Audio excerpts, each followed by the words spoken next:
Nah, selamat pagi Bapak Ibu yang kasih dalam Tuhan. Salam. Ya, mari kita akan bersama-sama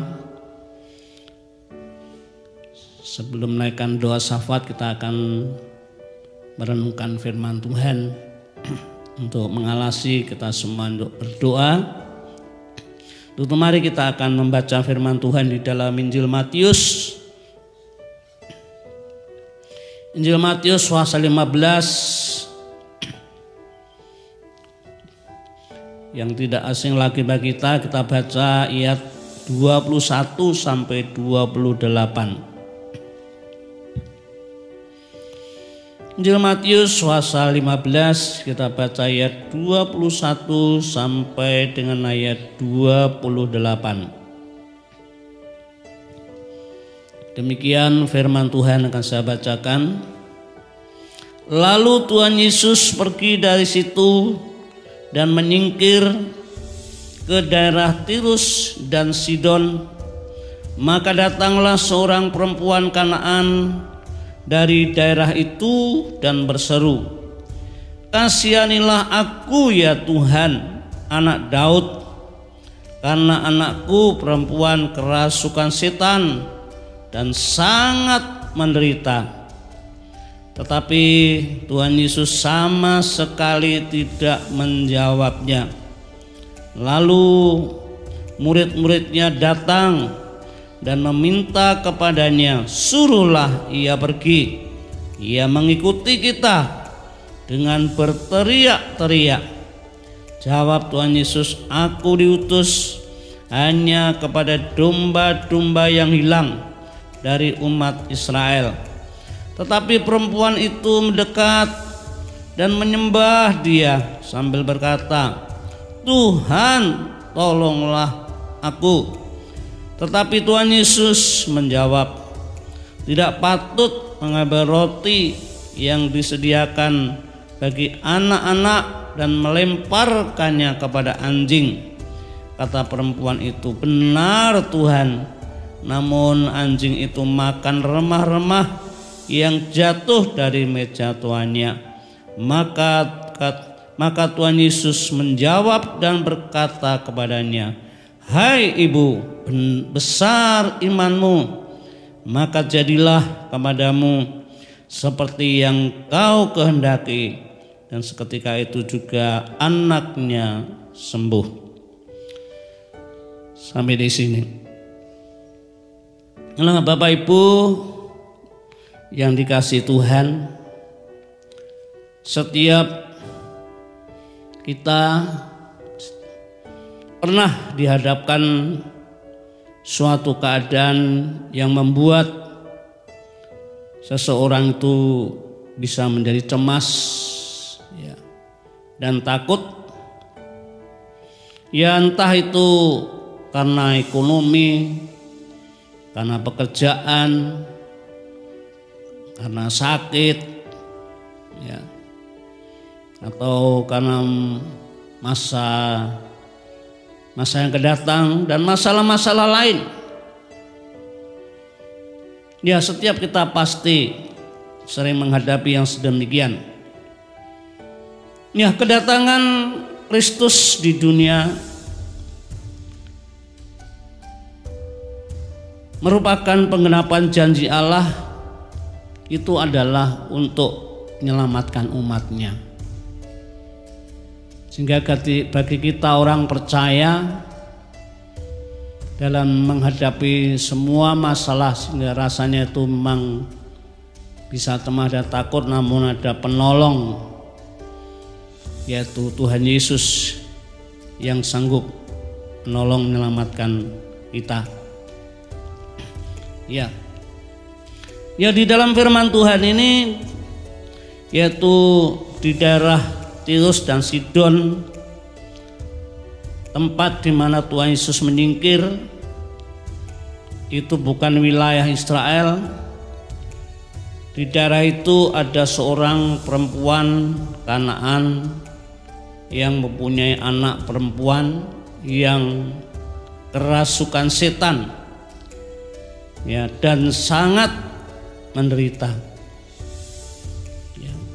Nah, tidak dituliskan siapakah suaminya, namun ketika seorang ibu mempunyai anak perempuan yang kerasukan setan dan sangat menderita, itu merupakan suatu beban masalah yang tidak ringan, ya. Merupakan suatu beban masalah yang sangat berat, ya. Saya kalau menyelami diri saya sendiri, ya, hal-hal yang sifatnya itu menjadi sesuatu yang sangat berat, ya. Saya ingat ketika kakak saya itu dalam kondisi sakit di Surabaya, namun sakitnya tuh ya bingung, ya. Sehingga seringkali anaknya tuh sudah rasanya tuh, karena anaknya perempuan semua, rasanya tuh cemas sampai kerja saja terus keluar hanya karena ya ngomong atau ngopeni bapaknya. Kadang-kadang jam tengah malam naik tembok, naik pagar. Wah, jadi itu membuat gelisah anaknya. Ya, dalam keluarga kita di sini bersepakat untuk kakak saya itu dibawa ke Keranggan. Ya, dalam hati kecil saya, ya rasanya ya untuk nanti tinggal di Keranggan itu seberapa lama, bagaimana kita tuh harus menjaga, merawat, itu menjadi pemikiran. Terlebih dalam kehidupan rohaninya, karena dulu tuh seringkali memang ya cari hal-hal yang sifatnya ya bukan dari Tuhan, kuasa-kuasa, sehingga dalam keadaan yang sedemikian ya kuasa-kuasa itu mempengaruhi dalam kehidupannya, ya.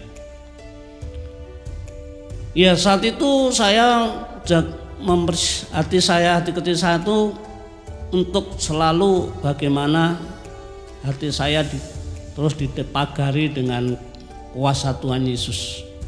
Saya terus selalu mengharapkan pertolongan Tuhan. Ya, memang ketika sudah sampai di rumah, bagaimana saya mensikapi ini tidak seperti mensikapi orang yang normal, tapi mensikapi ada di dalam kekuasaan iblis. Ya. Jadi kalau kita tahu bahwa ini dalam kekuasaan iblis, tidak hal-hal yang harus diikuti. Jadi kadang-kadang nggak satu apa-apa yang kongkon perintah itu kan hal harus. Ya. Tapi hal-hal yang sekiranya wajar bisa kita ikuti, tapi hal-hal yang tidak wajar itu saya tidak, tetap saya mau mempertahankan untuk melawan kalau itu suatu pertentangan. Ya. Nah, jadi hati kecil memang menghadapi masalah itu juga ada suatu ya rasa kecemasan, takut sedikit, tapi kita tahu punya Tuhan yang punya kuasa yang begitu luar biasa. Ya.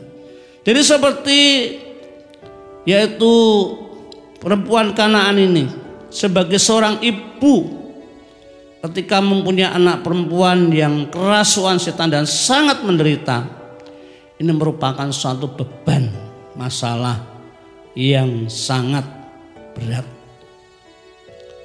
Nah, Tuhan Yesus, kedatangan Tuhan Yesus di daerah Tirus dan Sidon itu bukan kebetulan, namun punya visi untuk keselamatan. Ketika di situ ada, ya, karena di situ ada orang yang perlu ditolong, ya, ada visi untuk keselamatan. Nah, ketika seorang perempuan Kanaan ini mendengar bahwa Tuhan Yesus ada di daerah Tiro dan Sidon, di situ ia segera datang dan berseru memohon belas kasihan kepada Tuhan. Ketika seorang perempuan Kanaan mendengar bahwa Tuhan Yesus ada di daerah Tiro dan Sidon, ia segera datang dan berseru memohon belas kasihan kepada Tuhan. Seperti dikatakan di dalam ayat 22 ini. Maka datanglah seorang perempuan Kanaan dari daerah itu dan berseru, "Kasihanlah aku ya Tuhan, anak Daud, karena anakku perempuan kerasukan setan dan sangat menderita."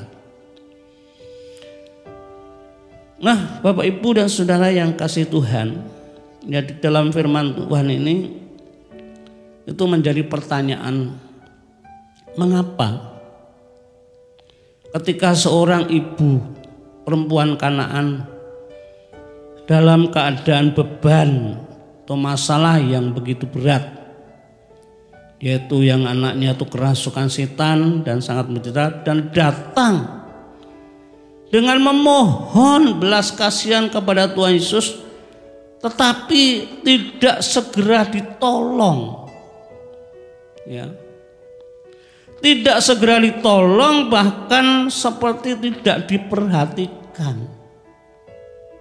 Ya. Ini bagi kita pun menjadi perkara yang tidak mudah untuk dipahami. Ya.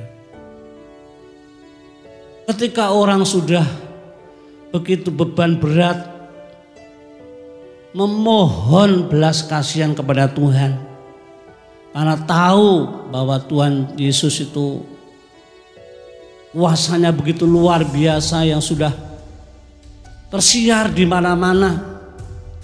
Apapun Tuhan sanggup menolong.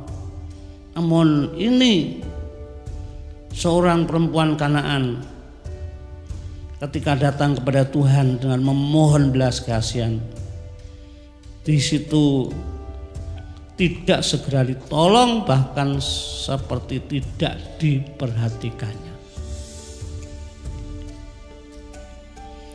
Nah, bagi kita ini juga perkara yang tidak mudah dimengerti. Apa toh yang menjadi kehendak Allah toh? Kok tidak mau menjawab yang sudah mereka berseru-seru? Ya, bagaimana kita dapat memahami?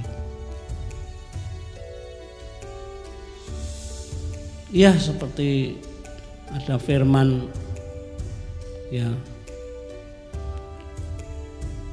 rancanganku bukan rancanganmu.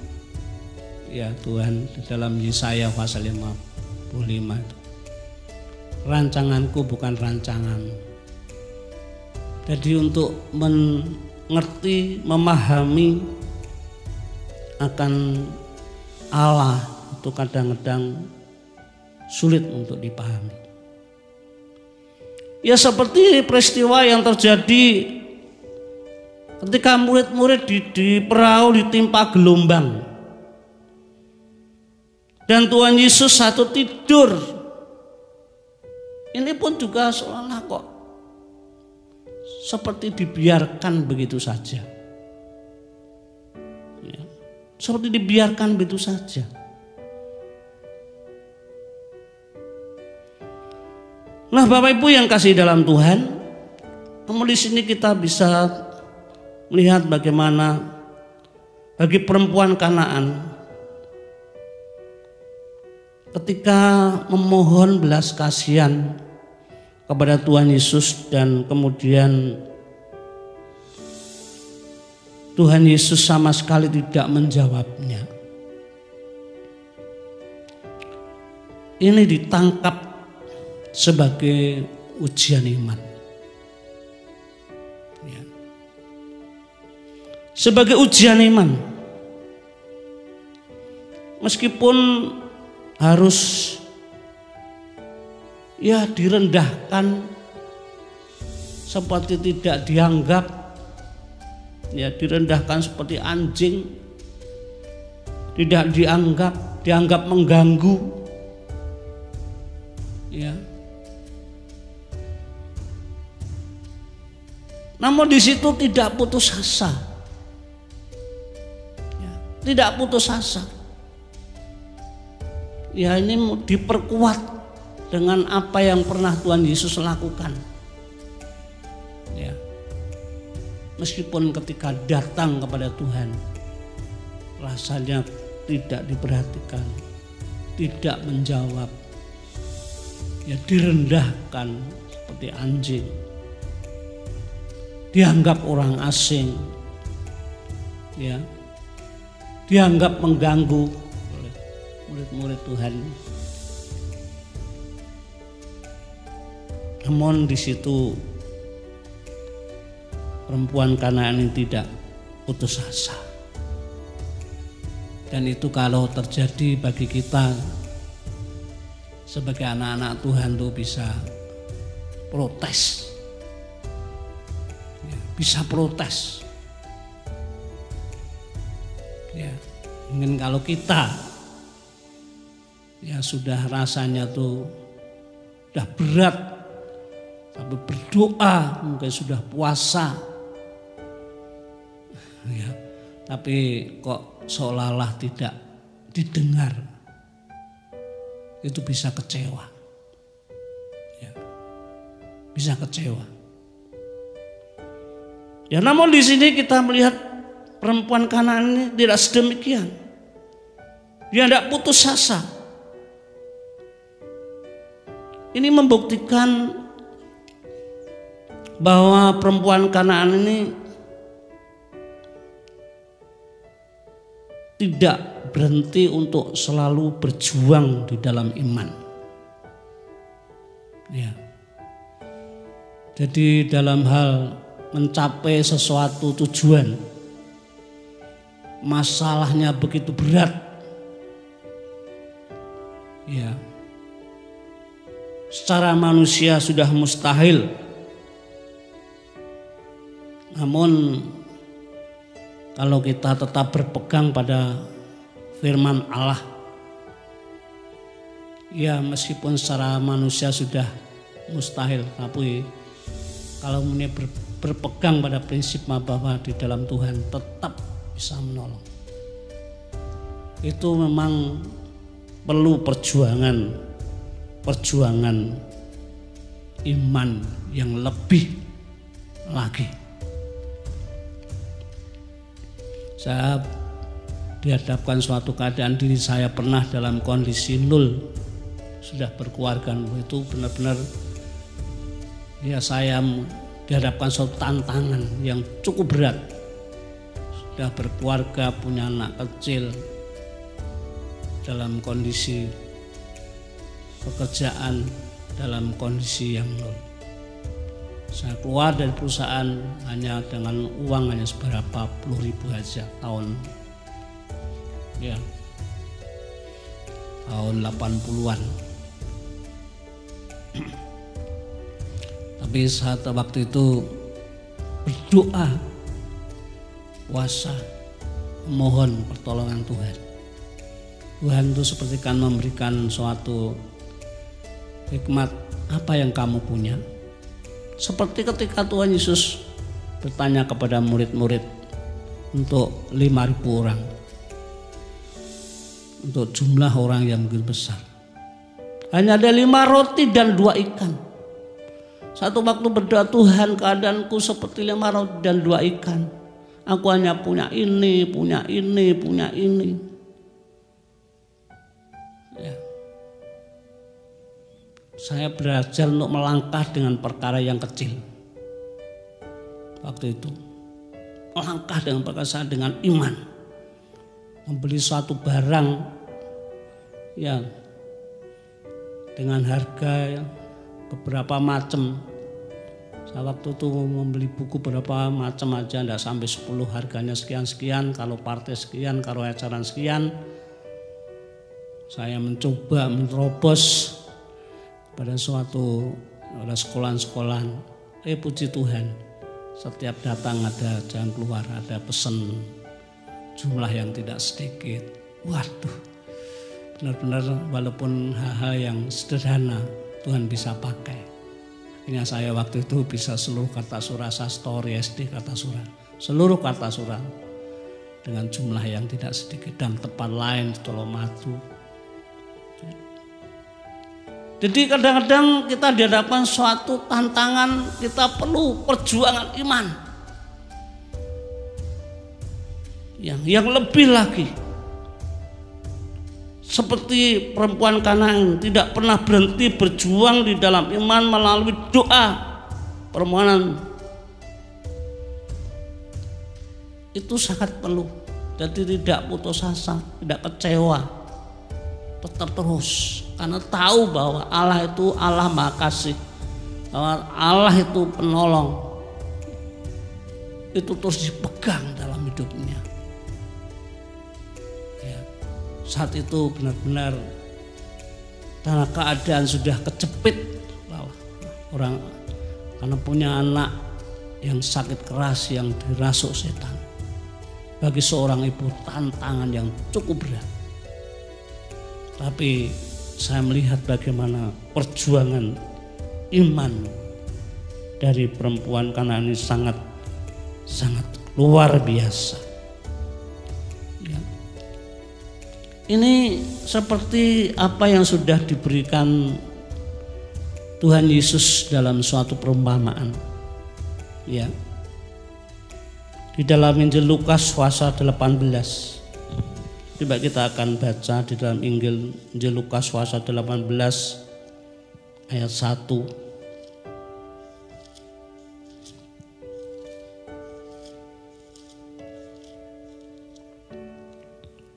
Yang mana dalam satu perikop itu ya judulnya perumpamaan tentang hakim yang tak benar.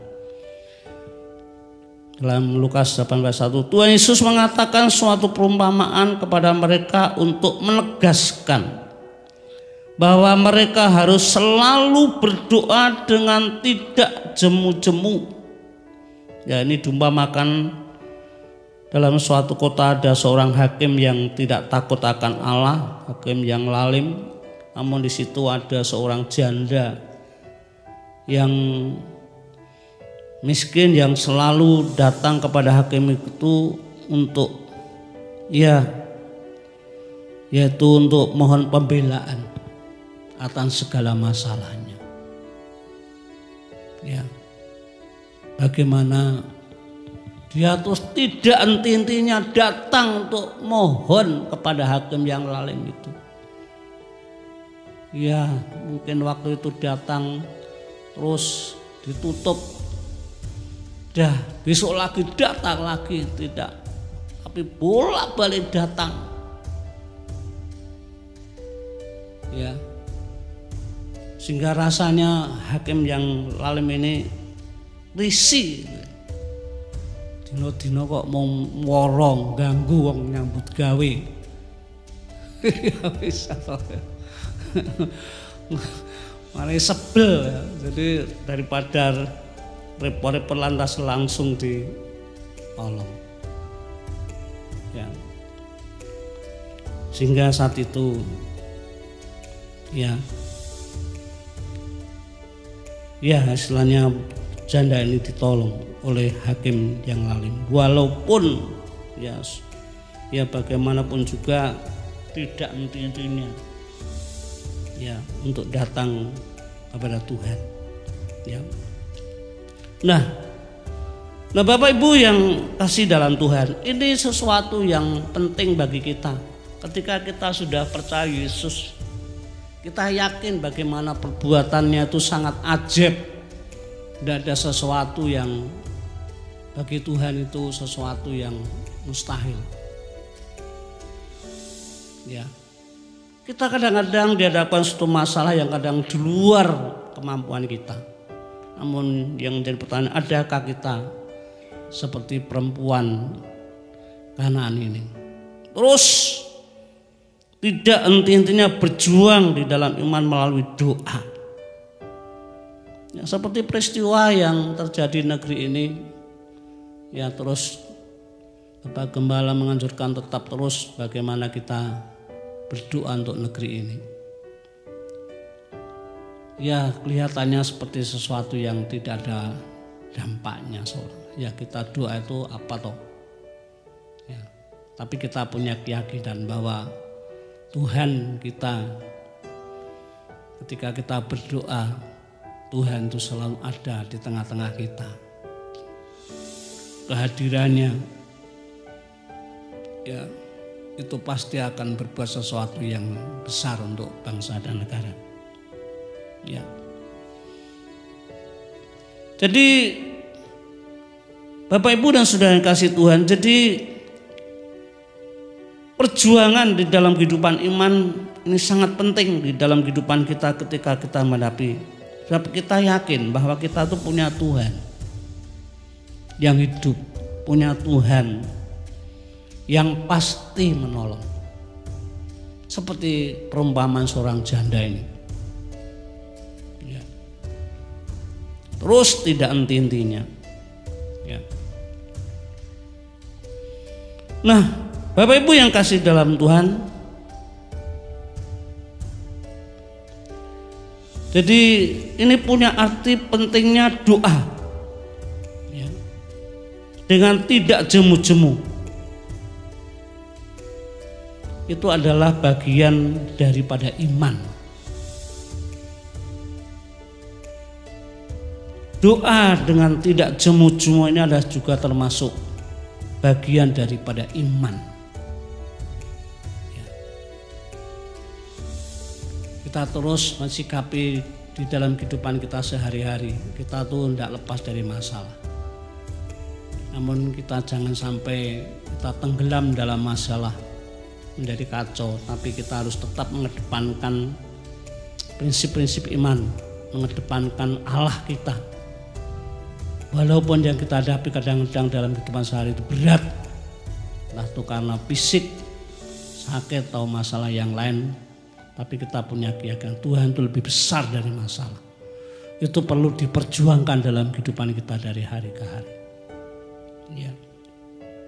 Maka Tuhan itu bagi orang yang sungguh-sungguh berjuang di dalam iman itu, Tuhan itu tidak pernah membiarkannya. Yang terbukti seperti yang terjadi di dalam kehidupan perempuan Kanaan ini. Ya. Ketika terus selalu datang, terus dengan mendekat pada Tuhan. Walaupun harus direndahkan, walaupun harus dianggap menghalang-halangi dan lain-lain. Maka di situ dalam firman Tuhan dalam ayat 28, maka Tuhan Yesus menjawab dan berkata kepada, hai ibu, besar imanmu, maka jadilah kepadamu seperti yang kau kehendaki. Jadi orang-orang yang selalu berjuang di dalam iman itu Tuhan itu sangat menghargai. Ketika harus dihadapkan sesuatu, tidak pernah mundur, tidak pernah kecil hati, tidak pernah putus asa, ya. Terus tetap kuat dalam pengharapannya kepada Tuhan. Nanti pasti ada saatnya, waktunya indah kita rasakan. Tuhan itu sangat menghargai perjuangan-perjuangan iman. Sehingga kita tahu bagaimana pertolongan Tuhan dinyatakan luar biasa. Hai ibu, besar imanmu, maka jadilah kepadamu seperti yang kau kehendaki. Ia ingin anaknya sembuh. Dan saat itu terjadi. Maka seketika itu juga anaknya sembuh. Ya. Nah, Bapak Ibu dan Saudara yang kasih di dalam Tuhan, hidup kita, ya, kita terus dalam mensikapi kehidupan di dunia ini, kita tidak bisa ya semaunya sendiri, tapi bagaimana kita mengedepankan Tuhan Yesus dalam kehidupan kita. Ya, Sehingga kita tuh dalam mensikapi itu tidak kita tanggung sendiri. Memang ketika seorang punya masalah itu kadang-kadang yang rasanya kok digendong sendiri. Tapi kita tuh sebenarnya punya Tuhan yang sudah mengasihi kita tuh sampai dia membayar harga dengan mahal dengan pengorbanannya. Itu jangan sampai sia-sia ketika dalam masalah-masalah kita mudah putus asa. Kita tuh punya Tuhan yang punya tanggung jawab begitu besar. Sampai meninggalkan kemuliaan surga datang ke dunia ini hanya untuk mencari kita. Yang dosa supaya diselamatkan, dilayakkan. Bukan hanya untuk diselamatkan saja, dalam sebuah masalah Tuhan itu sanggup membela kita, untuk menolong kita. Jadi ini keyakinan itu terus semakin dibangun, ditingkatkan. Ya. Untuk kita tuh bagaimana mensikapi keadaan, kita menjadi orang-orang pemenang-pemenang yang tidak mudah putus asa. Ini sebagai sesuatu yang perlu menjadi teladan bagi kita. Setiap anak-anak Tuhan kita harapkan dalam kehidupan iman tidak masa bodoh, tapi terus mau berjuang. Karena tantangan zaman lama-lama semakin berat untuk kita tetap menghadapi dengan pertolongan Tuhan. Ya, untuk itu ini biar menjadi suatu kekuatan bagi kita. Lebih untuk bangsa kita yang sedemikian ini. Ya, banyak orang cemas, takut mensikapi keadaan. Namun ada rencana Tuhan yang sangat besar agar hidup kita senantiasa selalu mengandalkan Tuhan, karena Tuhan itu lebih besar kuasanya. Tidak mungkin akan membiarkan orang-orang yang takut kepadanya dibiarkannya. Begitu melalui firman Tuhan ini kita menjadi berkat bagi kita semuanya.